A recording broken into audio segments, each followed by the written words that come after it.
আসসালামু আলাইকুম। আজকে আমি রান্না করব রুই মাছ। এজন্য প্রথমেই আমি কড়াইতে পেঁয়াজ বাটা, ২ টা গোটা মরিচ এবং গোটা জিরা দিয়ে ভুনিয়ে নিচ্ছি।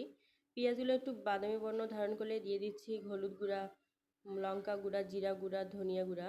মসলাগুলো একটু নেড়ে-চেড়ে দিয়ে দিচ্ছি পানি। মসলাগুলো একটু কষিয়ে নিব। তো এখন আমি মসলাগুলো একটু ঢেকে দিব যাতে কষানো হয় ভালোভাবে। এই তো মসলাগুলো কষিয়ে এসেছে। এখন আমি দিয়ে দিচ্ছি মাছ। মাছ ছেড়ে দিয়ে মাছগুলো একটু কষিয়ে নিব। এই পানিতেই মাছটা একটু কষিয়ে নিয়ে তারপর ঝোলের পানি দিব। এটা এখন ঢেকে দিচ্ছি। ১০ মিনিট পর ফিরে আসলাম। এসে দেখি আমার মাছগুলো কষানো হয়ে গেছে। এই যে দেখুন সুন্দরভাবে কষানো হয়ে গেছে। এখন আমি ঝোলের পানি দিব। এই তো আমি এখন পানি দিয়ে দিচ্ছি। পানিটা দিয়ে একটু নেড়ে-চেড়ে ঢেকে দিব এখন আমি। ঢেকে দেওয়ার পর ১০ মিনিট পর আবার ফিরে এলাম। এই যে দেখুন প্রায় বলক উঠেছে, মাছটা প্রায় হয়ে এসেছে। খুব সুন্দরভাবেই হয়ে এসেছে। দেখেই বোঝা যাচ্ছে। তো